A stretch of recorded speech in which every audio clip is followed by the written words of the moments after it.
Shalom Bapak Ibu dan Saudara, kita bertemu kembali dalam Efrata Devotion. Renungan kita hari ini, Yesus di luar gereja. Dengan cepat bisa muncul pertanyaan di pikiran kita, mengapa Yesus di luar gereja, kok enggak dalam gereja? Kalimat Yesus di luar gereja bukan sekedar memprovokasi pikiran kita, tapi faktanya begitulah yang tertulis. Lihat, aku berdiri di muka pintu dan mengetuk. Jikalau ada orang yang mendengar suaraku dan membukakan pintu, aku akan masuk mendapatkannya dan aku makan bersama-sama dengan dia dan ia bersama-sama dengan aku. Wahyu 3 ayat ke-20. Peristiwa ini terjadi di gereja Laodikia, Turki bagian Asia. Kalimat ini dimulai dengan lihat, aku berdiri di muka pintu dan mengetuk. Yesus berseru kepada para tua-tua dan jemaat gereja Laodikia supaya mereka melihat di mana Yesus berdiri di luar pintu gereja karena pintu tertutup. Yesus tidak bisa masuk.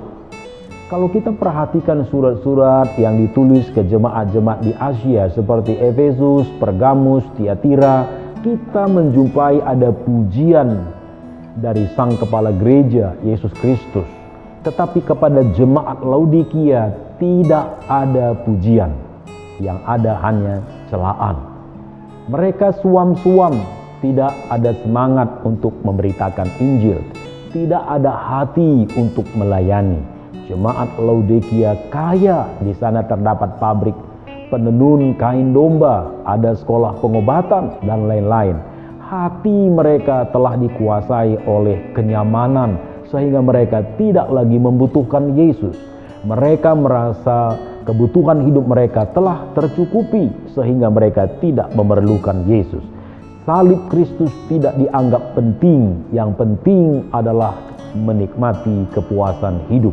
Yesus tidak ada dalam hati mereka, tapi Yesus dengan penuh kasih masih mencoba mengetuk hati, karena dia rindu diam dalam hati umatnya untuk memberikan kepuasan hidup yang sesungguhnya.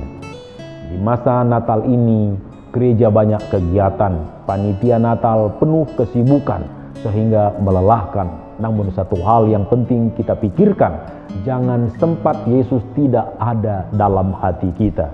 Jangan sempat semua kesibukan-kesibukan dalam gereja didorong oleh ambisi supaya kita dikenal orang, supaya kita diakui, kita dinyatakan hebat, sukses, dan lain-lain. Teruslah bertanya dan bertanya, mengapa semua pelayanan ini saya lakukan? Untuk siapa ini saya lakukan? Apa yang mendorong saya melakukannya? Ini penting karena di dalam kekristenan bukan apa yang kita lakukan yang menyenangkan hati Tuhan, tapi motivasi kita melakukannya. Untuk itu jangan henti-hentinya mengecek kemurnian hati dan motivasi. Pastikan dalam semua pelayanan kita, Yesus ada dalam hati kita, bukan di luar.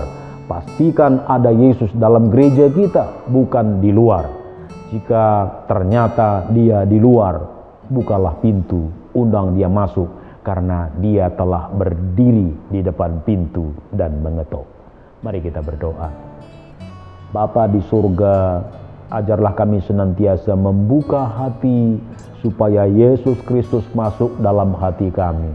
Tuhan, tolonglah kami supaya sungguh-sungguh kami terus berefleksi dan bertanya-tanya, apakah Yesus ada dalam hati kami? Jikalau kami telah menyadari yang ada di hati kami adalah kekecewaan, pemberontakan, kemarahan, bukan Yesus yang ada dalam hati kami.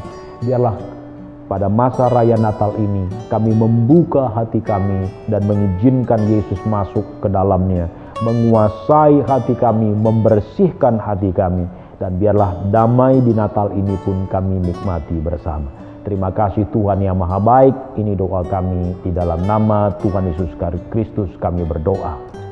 Amin.